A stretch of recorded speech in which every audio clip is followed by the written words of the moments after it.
DIY 教室リマドフルオーダーの取り付け方法。この窓枠をリマドでリニューアルしてみましょう。フルオーダーで注文するとカットされた部材が届きます。こちらの道具を使って DIY します。既存の窓枠をよく拭いてきれいにしておきましょう。窓枠の見付け見込み部分に両面テープを貼り付けます。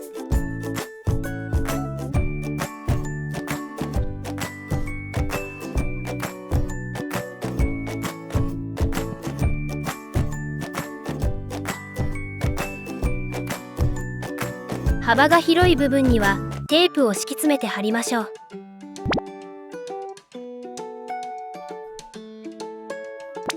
スペーサーが付属している場合、縦の窓枠に合わせてカットして縦の見付け部分にスペーサーを貼り付けましょう。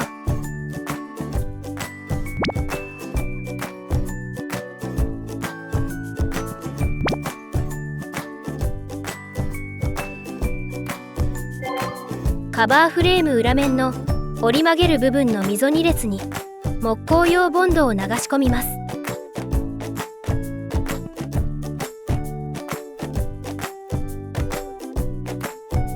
縦の見付け部分の剥離紙を剥がしましょう。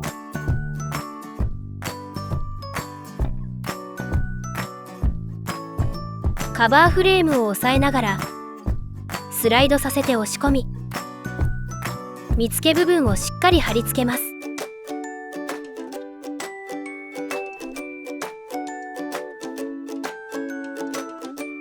見込み部分のカバーフレームをめくって剥離紙を剥がします。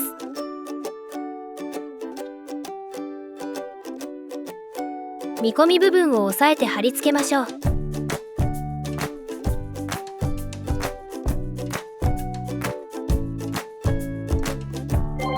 横部材も縦と同じ要領で取り付けます。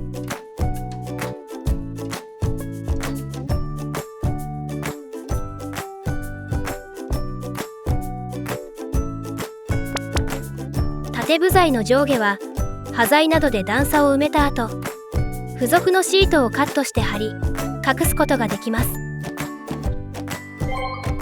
カバーフレームとサッシの間は約12ミリ空いています。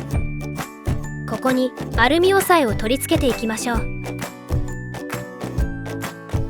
まず縦のアルミ押さえをサッシ側にぴったりつくように押し当てながらネジで取り付けていきます。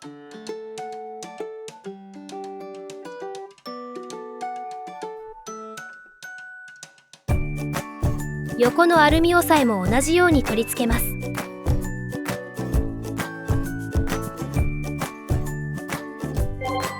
最後に壁と接する部分にコーキングを入れます。